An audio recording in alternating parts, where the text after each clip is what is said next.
Fractured alibi. Rain fell like shattered glass against the windows of Detective Elise Varnett's office, slicing through the dark hush of a city that never truly slept. The glow of the overhead light cast angular shadows over the thick case file on her desk, the name Jacob Marrow stamped across it in bold black ink. Jacob had the perfect alibi. Or at least, that's what everyone believed.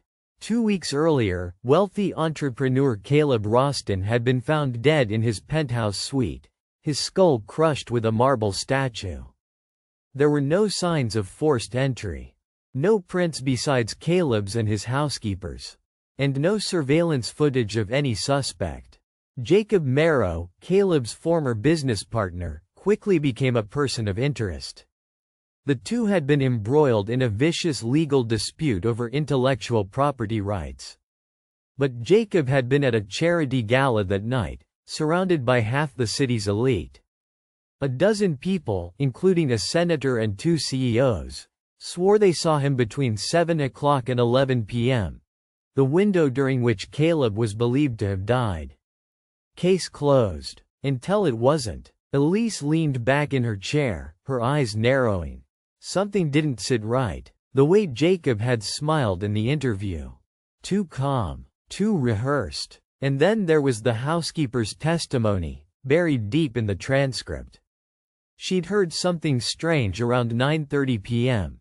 A heavy thump and the sound of glass breaking. Caleb's death had been placed at 10:15 p.m. based on body temperature and the state of rigor mortis. But what if the timeline was off? She flipped through the photos again. Caleb's Rolex stopped at 9:32 p.m., its crystal face cracked.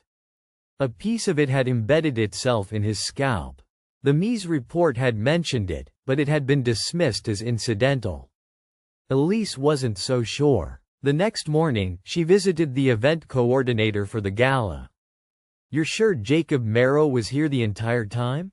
Elise asked. Lena Devon, a statuesque woman with immaculately pinned hair, hesitated. "He arrived at 7:10.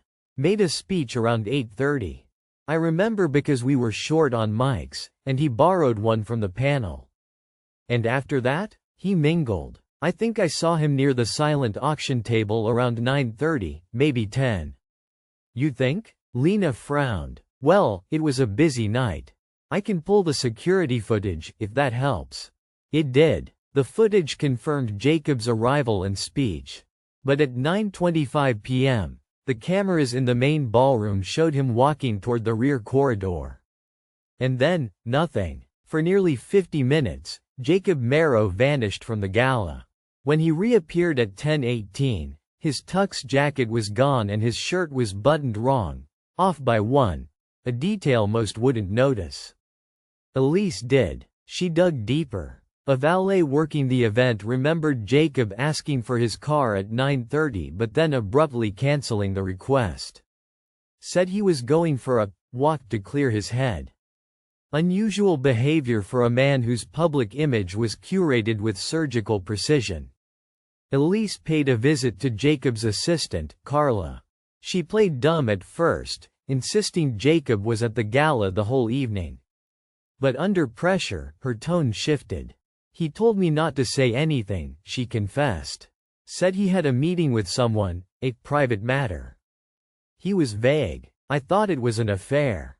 "Did he say where?" "No, but he made me schedule a second tux for the night. Had it delivered to a building off East 83rd. Said he'd need to change fast." Elise's breath caught. East 83rd was just 4 blocks from Caleb Roston's penthouse. She obtained the delivery record. A courier had dropped off the garment bag at 6:45 p.m. Jacob had been planning the switch hours before the gala even began. Now she had motive and opportunity.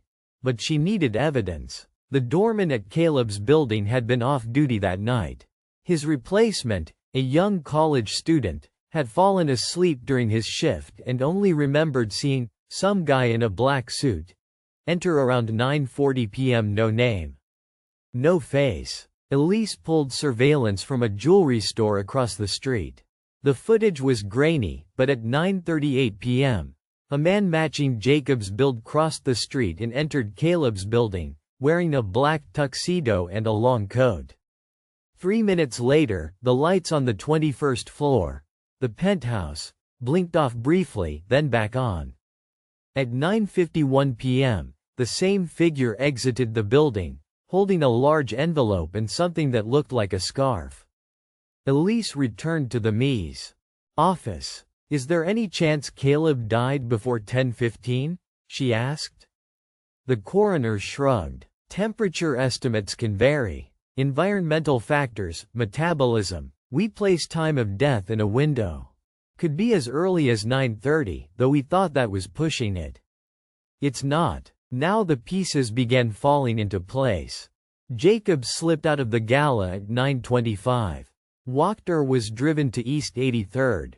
Changed into his backup tuxedo. Entered Caleb's penthouse using a copy of the old access card. He had helped design the original security system, after all. They argued. He struck Caleb with the marble statue. Elise later confirmed his fingerprints had once been on the same sculpture during an award gala years ago. Caleb's Rolex shattered at 9:32, stopping time with the final blow. Jacob took documents, possibly evidence Caleb had on him, then returned to the gala in the new tuxedo, adjusting his shirt in haste.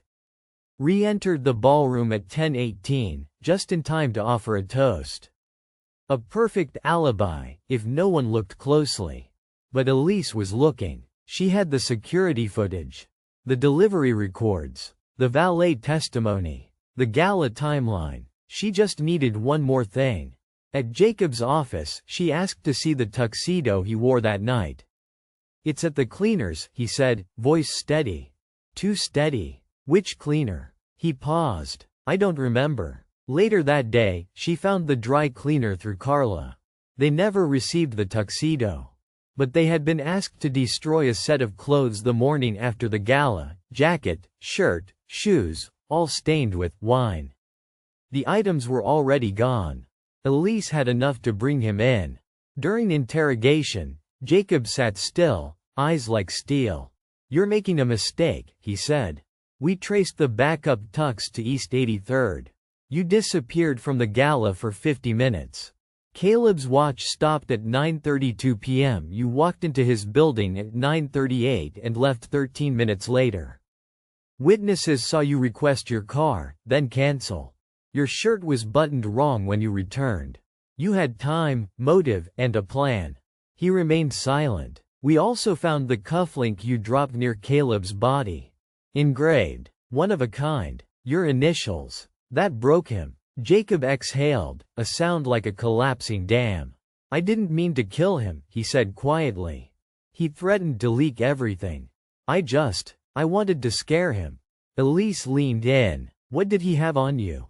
Jacob stared at the wall. "A deal I made years ago. Illegal. Enough to destroy me." He chuckled bitterly. "I spent months building that alibi. Every detail. Redundant suits. Rehearsed conversations. Scheduled photo ops. I thought I covered it all." "You almost did." Elise stood. "But you forgot the one thing that never lies." He looked up. Time. As Elise walked out, the rain had stopped. The city glistened under street lamps and neon signs. The sound of sirens echoed distantly. Jacob Marrow had built an alibi of glass.